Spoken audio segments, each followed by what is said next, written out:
Please give a round of applause for Dr. Alan Barnard, co-founder of Goldratt Research Labs and our first keynote speaker of the day. Welcome. Thank you. Good morning, everyone. To err is human. So should we use AI then for all important decisions?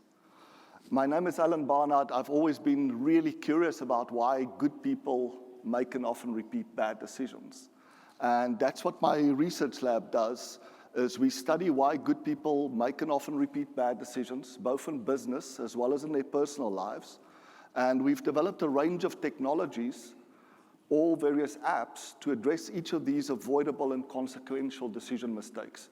It turns out that humans do make some decision mistakes that could have been avoided if we had used AI and computers for it. But to err is not just human, it's natural. The nature of the type of decisions that we make means that errors are mostly unavoidable. Can AI and computers help us to dramatically reduce and sometimes even avoid that? Well, we are extremely privileged to have partnered with some of the leading organizations in the world.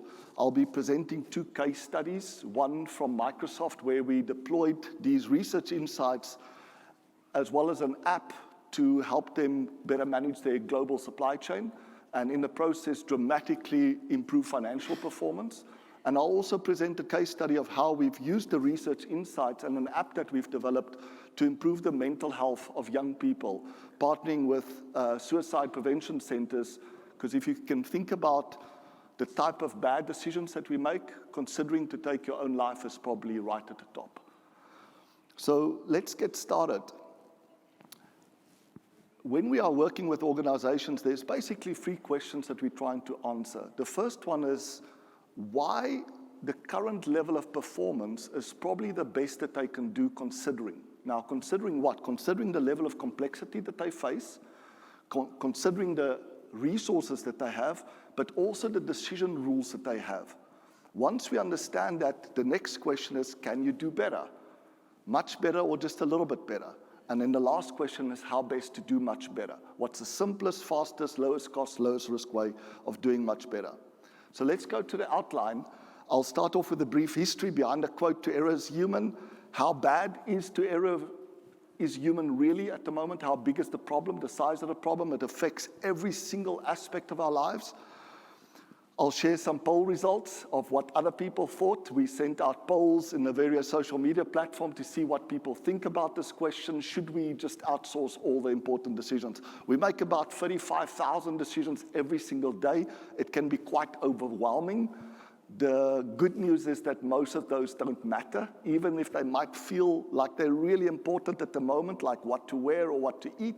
In the bigger scheme of things, they don't matter. But there's a few that matter a lot. Getting those right or wrong really can make a big difference.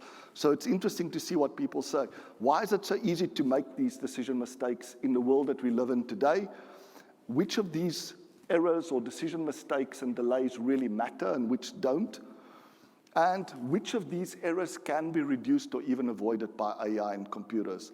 And I will ask that we look at a slightly different definition for AI today. AI is generally defined as computers mimicking human intelligence. We don't want to mimic human intelligence when there's inherent flaws in human intelligence and practical limitations in terms of our cognitive capability. So we want to use AI to enhance human intelligence. And as I mentioned, I'll present two case studies and maybe there's some opportunity for questions at the end. So the quotes around "to err is human" dates back to 40 BC. To err is human, but to persevere in error is only the act of a fool. To err is human, to forgive is divine, meaning that we're going to be erring, but it takes courage to forgive yourselves and others when we do make errors. And that's an important part because as part of learning, we have to be able to fail. If we cannot fail, we cannot learn, and we cannot evolve as a species. We cannot improve our business if we are not creating an environment that's safe for people to fail in. As computers came on board, we started seeing the quote adjust a little bit. To err is human, but to really foul things up requires a computer. Why? Because computers can amplify mistakes that we have. If there's biases in our algorithms, it can propagate that enormously. have forgotten about Y2K. It almost brought the world economy down, right? But if you think about it more practically, today we can use AI to learn how the best, for example, mental health counselors make decisions, or the best cardiologist. They can practically see maybe 8 or 10 or 15 people a day. So if one of them makes a mistake, it's very limited in terms of the scope of the impact.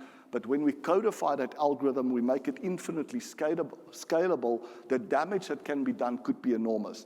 And then, of course, the last quote is, "To err is human, but to blame it on a computer is even more so." Remember the Russia hack where one of our politicians said, "It's not the Russians that's hacking us, it's our computer's fault." So it's been around for a long time, we're aware of it, but the damage keeps on increasing when we make errors. So there's very little data around it, but our own research is showing that about 60% of all shortages in the supply chain are due to human error, compared to forecast error. It's impossible to predict accurately how much somebody will buy of a specific product or service in a specific location. So there's inherent uncertainty around it. But overreactions, if you think about what happened with toilet paper and COVID-19, right? Overreactions, people overbuy, they overproduce, because that overbuying sends a signal back to the supply chain that says, people are buying a lot, produce more. By the time you've produced more, the demand is gone, and now you're sitting with a lot of surpluses, which is about 65% of all surpluses. And when we're talking about valuing this, we're talking about close to $1 trillion worth of excess inventory that's sitting in our supply chains today. And most of that is due to human error, not due to the inherent uncertainty that we find. About 70% of data loss is due to human error. Only 11% is due to hackers. 80% of airplane crashes due to human error. 90% of car crashes due to human error. And a very deeply concerning one is that human error in medical diagnosis and treatment is the third largest cause of death, shortly after heart disease and cancer. So it's a huge problem. In general, about 80% of all failures and defects are due to human error. So the question is, okay, so should we then not outsource everything to AI and computers? And this is what the poll said. About 30%, which is quite a high number, said yes, we should. About 70% said no. For me as a research scientist is to say, why is it so difficult to get decisions right? And you might have heard of this term called VUCA. I've added another C in there, but it basically explains why it's really hard to make good decisions in real-world conditions. There's volatility in demand and supply. There's volatility in reactions, how we react. We can't predict it accurately. There's uncertainty in terms of what the causes are. There's uncertainty about what the effects will be of our actions. There's complexity. There's many parts. These parts are interdependent. You ask somebody to prepare a sales forecast for a new product launch, and then you ask them, do you consider, when you're making that forecast for this new model, did you consider the level of inventory that's in the supply chain at the time that you're launching the new model? And they generally say no. And you say, should you? Right? Because if there's a lot of the old model, the retailers will discount it and will dramatically reduce the sales of your new item. That's what complexity is. There's lots of parts, lots of interdependencies. There's constraints in terms of money. There's constraints in terms of time and people, and our ultimate constraint is our limited attention. The number of things that demand our attention will always exceed our available attention. That's why, Google and Facebook are spending enormous amounts of money to get and retain our attention. So there's always constraints that we will have. We have to make decisions within a certain time frame. And lastly, there's ambiguity. Ambiguity is really interesting because it affects not just humans, but also AI. Ambiguity means you have multiple objectives that you're trying to achieve. You're trying to be effective, efficient, and compliant, and do things that are socially acceptable. Now, if you have multiple objective functions, it's extremely hard to make decisions. It's the same way that you're training an AI algorithm, a machine learning algorithm, and give them multiple objective functions. It's extremely hard for them to figure out what the hell are you trying to achieve. So it's really difficult to make these decisions. let's just look at how it impacts us. So there's more and more VUCA in our environment. We put people into these environments. Many of the decisions we have to make is subjective. It's not objective. There's not a nice little formula that we can use to calculate what the answer is. We have to use our judgment and intuition. On top of that, we give people access to more and more data, and then we expect them to make decisions. So what do? They have simple coping mechanisms, simple rules, simple heuristics to make decisions, but they also get overwhelmed. And when they do, they make mistakes. Some of these mistakes are unavoidable, like if you have to forecast how much will sell of a specific product in a specific location, you're going to be wrong. You just don't know which direction. You'll either forecast too much or too little. If you're allocating budget for the rest of the year, you are going to be wrong. So we are going to make mistakes. Some of those are unavoidable, but many are avoidable. Of the avoidable mistakes, there are some that are inconsequential. They don't matter, but there's a few that matter a lot. And what we want to do is to focus on these. So we've looked at what are the key consequential decision mistakes that we all make in our personal lives, but also in business. We have to make commitments about goals that we're going to achieve. How much returns are we going to give our investors? How much output can we get out of our factories or our supply chains? How do you do that within a very complex environment? We have to decide what the impact of changes are going to be. We have to find a way of predicting what the impact of changes is going to be on us, on our organizations. We have to decide where to focus our scarcest resources. We have limited attention, we have limited time and budget. Of all the things that we can change and improve, where do we focus? It's very easy to make mistakes about that because everything looks like bottlenecks when we look at supply chains. We also have to decide what rules to use, and this is one of the trickiest ones that I want to share because often the rule that we need to use to optimize the system is very counterintuitive from a local perspective. A good example of that is, why do we all multitask? We know it's really bad, right? We get much less done, the quality suffers, it takes an ages to get things done when you're multitasking, right? A good example is to say, if I asked you, how long will it take you to do a one-day task?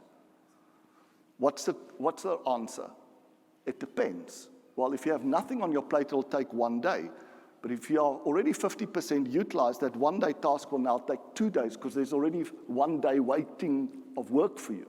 If you're 80% utilized, that same one-day task will take you how long? 5 days. If you're 99% utilized, the same one-day task will take you 100 days. So multitasking and allowing you to be utilized too much is a really bad idea, but it makes perfect sense from a local perspective. So part of what I'm going to be showing you is building these massive digital twins that can accurately replicate not just business processes or businesses, but accurately replicate complete supply chains so that we can see what is the impact of changes, so that we can see which rules are best to optimize the system and not parts of the system. You buy a part that saves you $1 from China, but actually the total cost for procurement goes up. Locally, it looks like the right thing to do. System-wide, it's a really bad idea. How do we figure that out? And lastly, deciding when to change the rules. But are these mistakes that we make of a nature that can be avoided by AI and computers? And we've identified at least 4 types of mistakes that AI and computers do not make. When we throw complexity and volatility and uncertainty at AI and computers, they don't easily get overwhelmed. It's very easy for us today to be able to build these massive digital twins of environments and be able to press the play button and see what will happen, or to run optimization engines to see what's best for the system versus what's best for the part. They don't suffer from fatigue or overwhelmed. There's a famous case studies of judges, parole board judges, and they were trying to see what is the percentage of parole that is granted by parole board judges. Beginning of the day, early in the morning, 65%. Before lunchtime, it goes down to 0. Then it bumps up to about 50%. Before they close, it's again 0. We're trying to figure out why. And the simple answer is we get fatigued when we are making decisions all the time. And when we are fatigued, we go to the safest possible option. And in their case, the safest possible option is not to grant parole. Computers don't suffer from fatigue. It can apply the same decision rule over and over and over with massive scalability without suffering from fatigue. Strong emotions impact our decisions. We overreact because of an exaggerated frustration with the status quo or an exaggerated expectation, both in our personal lives and in business. We quit our jobs, we get a divorce because of these exaggerated emotions, but we also procrastinate because of exaggerated fears of loss, risk, or effort. And these things are things that AI and computers do not suffer from. If we give them an algorithm, it can follow it exactly. But sometimes emotions are important. So we have to be careful. And lastly, intuition gaps is AI can cope with incredibly complex systems. Which of these 4 errors can be avoided and how? We can use digital twins today to overcome VUCA. Very soon, probably in the next 5 to 10 years, you'll have a digital twin of yourself. You eat that piece of cheesecake, you put it into your digital twin on your app, and you go, is this a good idea? And it will show you, it might make you feel really good now, but in 5 years' time, you're going to be suffering from some kind of heart disease. In the same way that we can build digital twins of very complex systems. In terms of fatigue, we can use IT for automation, AI and computers. In terms of strong emotions, we've developed decision support apps that has been designed to prevent the common mistakes that we make due to limiting assumptions or beliefs or very strong emotions. And lastly, a very innovative application of AI is not to just learn from data, but to learn from the top expert. The top experts in every field is not just better, but much faster when it comes to decision making. There's a huge gap between quality and speed of a novice and an expert. And one of the applications that we've deployed with a partner of ours, Merlin, is using AI to be trained by the top expert on how they make very, very difficult decisions. And these top experts often outperform general machine learning algorithms by an order of magnitude in terms of the quality of their design. So let me share with you just 2 brief case studies. The first one is Microsoft. They approached us and said, we are busy redesigning our supply chain, our global supply chain. We want one design, one set of rules, that whatever products we put into the supply chain, we want it to come out at the back end in the fastest possible time, in the lowest possible cost, with the highest service levels and availability. Can you come up with a set of rules? We worked with top experts in this field. We came up with simple heuristics. We built a digital twin to test it. And then we deployed it in the IT system that allowed us, SAP, to scale it infinitely. The complexity, as you can imagine, of Microsoft's supply chain is massive. We're talking about 42,000 stock-keeping units, about $8 billion of spend going through to hundreds of thousands of customers around the world. And we were able to build a digital twin. And what I will share with you now is just a testimonial from the CTO of Microsoft to share the results that we had from this project. I'm Chief Technology Officer of Microsoft Supply Chain, responsible for everything from how we source product, all the way through how we take care of customers if they have any sort of problem, running the technology, the prioritization of all those programs. And I'm faced with a lot of challenges. About a year and a half ago, we were faced with increasing supply chain complexity, rising inventory levels, increased number of markdowns, and a lot of demand variability, especially as we introduce new product categories such as HoloLens or Surface 2-in-1s. So we reached out to Goldratt Labs to really help us think through some of the nuances of the problem. And through that work, we were able to implement a new TOC planning model in our existing execution and supply chain systems. The outcome has been nothing short of remarkable. In that time, we've seen our service levels rise to our customers by a little over 5%. At the same time, we've seen our inventory levels drop by $250 million across the board, which has led to reduced markdowns and reduced excess and obsolescence of about $100 million. So certainly everyone over here at Microsoft has moved from theory of constraints being just a theory to TOC actually being a reality that has really driven our business to a place that it wasn't before. We've achieved these results. We started the project 1st of September. On the 15th of December, we went live with the new rules in their SAP system. That's a speed at which you can execute. We went through a couple of steps. The first step was designing a total turnaround strategy for them, identifying what are those decision rules that should be used for planning their supply chains, for executing them, for continuously improving it. The experts helped us to define that logic in terms of why each of the changes that we're proposing is needed. What's the objective of every change to bring people along, and exactly how we're going to do that.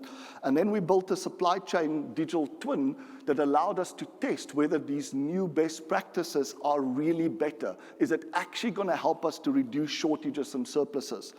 So we have a digital twin platform. We read in their data directly from their SAP system that basically helps us to define what that full supply chain is like. The platform is completely self-configurable, so if you give it data of one product made in one factory sold to one customer, it will build a digital twin of that. Or you can give it data of 40,000 SKUs sold to 100,000 different customers manufactured at 50,000 or 50 different contract manufacturers, and it will model that. And then you start adding in variability and dependencies that's not captured in the traditional IT system, so you can see the impact of variability and interdependencies. You then get a range of outputs. You can run these models as a single run. You can do sensitivity analysis. For example, sensitivity analysis on forecast accurately. How dependent is it? They're using it as a global product launch simulator. When the Xbox is launched, they can say, what if we sold 10, 20, 30, 40, 50% more? What if we sold 10, 20, 30, 40% less than forecasted? How will our supply chain cope with it? What will our operational performance be? Where will there be bottlenecks?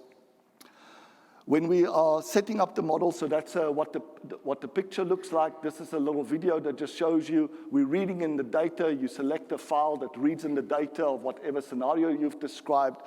And we're going to be modeling this supply chain for a full year, modeling every single event that's taking place in the supply chain. And we're going to be comparing that with the previous performance to see, could we have done better? This is generating all the orders. Those are ships and planes going through. This is modeling the actual inventory levels, what it was in the past. The purple line is what it was previously. The blue line is what it could be with these new rules that have been defined. So you can see on the middle section there is the total inventory levels, and on the right-hand side is the total lost sales. So we are able to dramatically reduce inventory levels. So the purple line is what it was before, the blue line is what it could have been. We are able to reduce dramatically inventory levels. That spike that you see there was an overreaction by planners causing surplus inventory to be stuck in the supply chain. And at the same time, we've almost completely eliminated lost sales on the back end side. And the simulation is not just a black box. You can dive into it. You can see where the shortages and surpluses was taking place and how it could have been avoided with just using different rules that are more demand-driven, that are listening to feedback. One of the interesting insights is one of the algorithms that they developed is how do you allocate product when you're launching a product, right? So you get forecasts from all your customers, Best Buy, Amazon. Each of them say you give them an allocation of 10,000 units per week. And the problem now is they expect you to keep that allocation. So maybe one of the customers orders only 5,000. The system remembers that they have an unallocated volume of 5,000 because they were granted 10,000, and it keeps that back in a warehouse. Another customer orders 15,000. It says, sorry, you have an allocation of only 10,000. So you short supply them by 5,000 when actually you had the stock sitting in the warehouse. So he said, what if we just change that rule? And suddenly lost sales reduced by about 30 million in this case, just for this one product category. So that's what we've done when we're dealing with really large, complex systems where people are making decisions every single day. When they get those decisions right or wrong, it can have a huge impact both operationally and financially, but also on the stress of the people. We were measuring what the stress levels are when you're making these really big decisions, and you know that they are so consequential, it's massive, compared to being able to automate those decisions and allow the humans to use their intuition to monitor the system and resolve inconsistencies. The second case studies, the last one I want to share is using decision-making apps. We've developed one called Harmony Decision Maker. It's a free app that you can download from all the app stores. It really has been designed to prevent 5 common decision mistakes we all make when strong emotions gets involved in our decision making. The psychologists are using this and counselors because it gives them much larger scalability. They can have multiple students working on their decisions. They can share their progress of their analysis of their decision with the psychologist or counselor. They can also share their implementation status. I'll share with you a video that was produced by a group of students that are using this app in suicide prevention centers and also in their schools. What will people see when they look at your social media? Your best life or your real life? Most of us share only our best life, the amazing places we visit and people we meet, and moments when we look and feel our best. But that is not our real life. No matter how popular or wealthy you are or aren't, in our real lives, we also have real problems. Sometimes we feel pressure to do things we don't want to do. We get bullied, made to feel like we're not good enough, and many of us struggle to quit bad habits or deal with traumatic events in our lives. And then there are all the decisions you face every day. What to wear, what to eat, who to date, what university to apply to, what career to choose, and how do I live up to my own and others' expectations of me? The many challenges and decisions that demand our attention every day can be quite overwhelming. They can feel like dark clouds that build up over your head and block out the sunshine from your life. Here's the kicker. Most of the many decisions you have to make are not important, but a few are. Getting these important ones right or wrong could be the difference between success and failure. Imagine an app that can help you do exactly that. Help you make better, faster decisions, but only when it really matters. An app designed based on a very simple idea.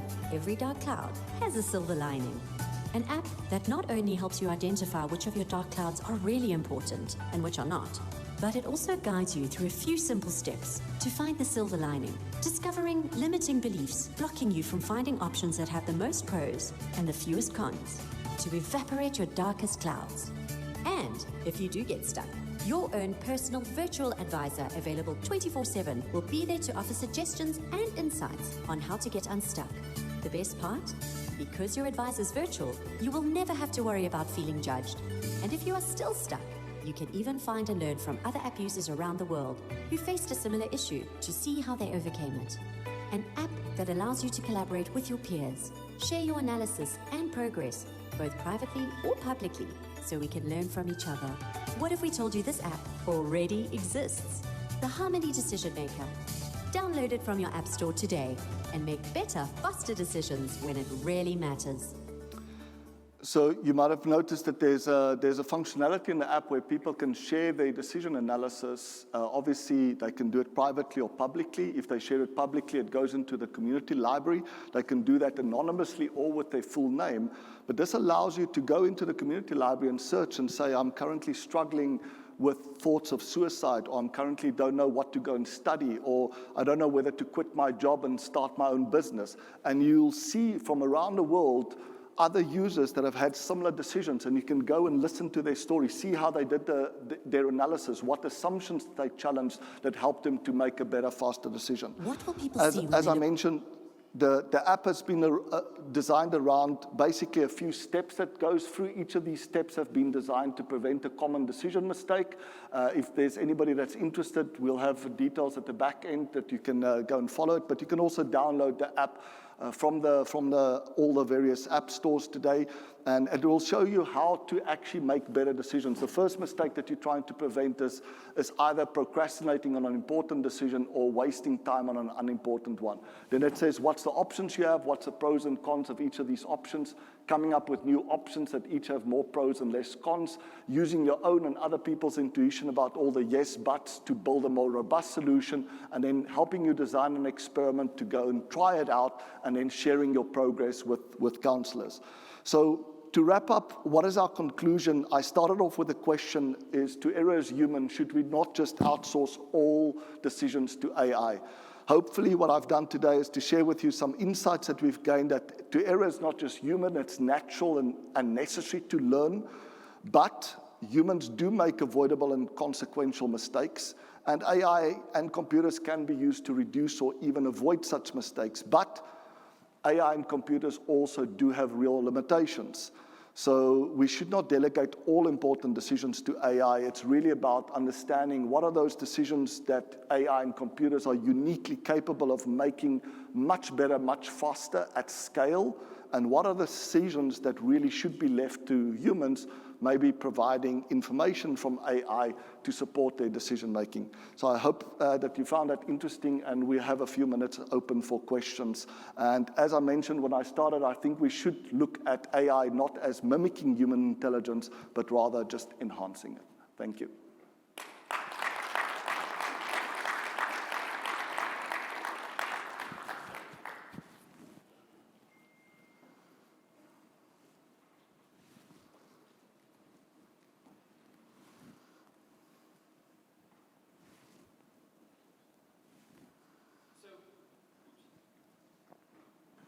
So 2 things. Can you review the acronym VUCA again, V-U-C-C-A? Sure.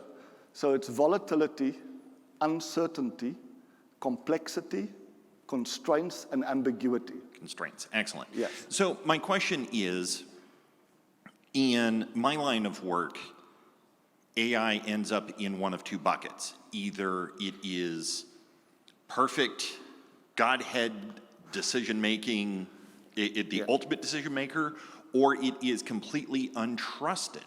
Absolutely. Are we putting too much faith in our AI modeling, or should we be giving AI a little more leeway to make mistakes?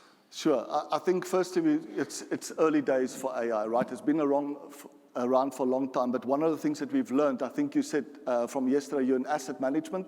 So when you look at assets, factories, supply chains, there's an incredible amount of data.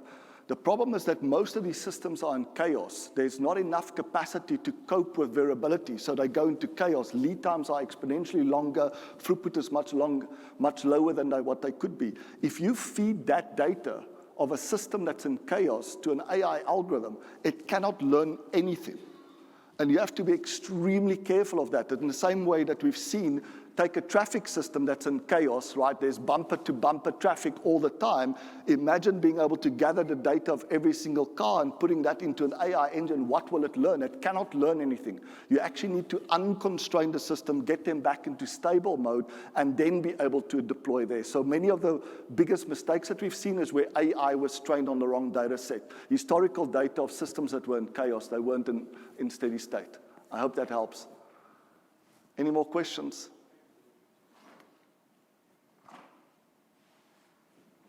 Thank you. That's a great There's session. one over there, I think, one last one.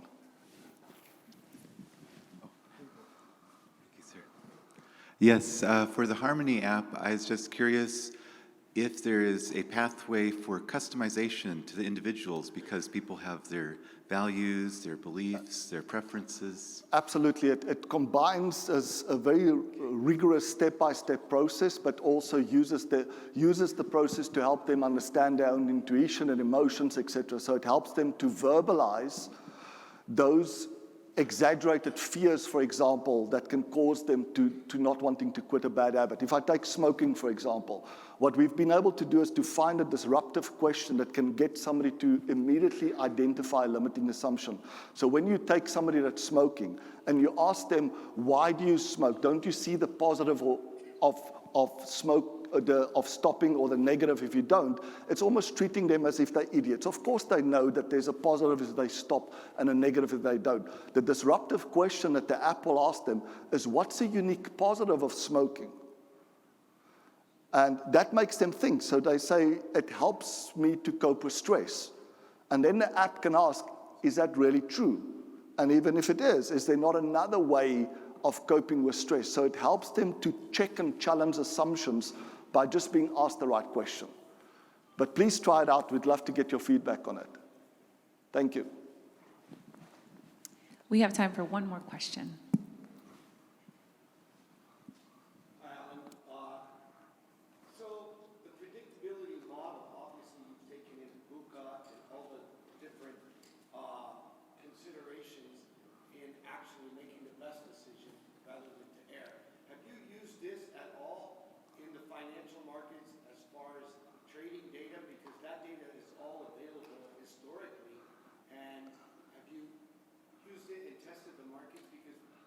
actuality, the market's trained psychology, Yeah, right? The markets go sure. up and down based on people's fears.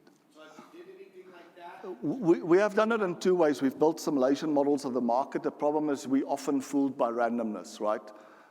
So you get a trader that's been lucky for 5 years in a row, and now we try to see which school that they attend, who was their mentor, but most of the time they were just lucky in terms of making decisions.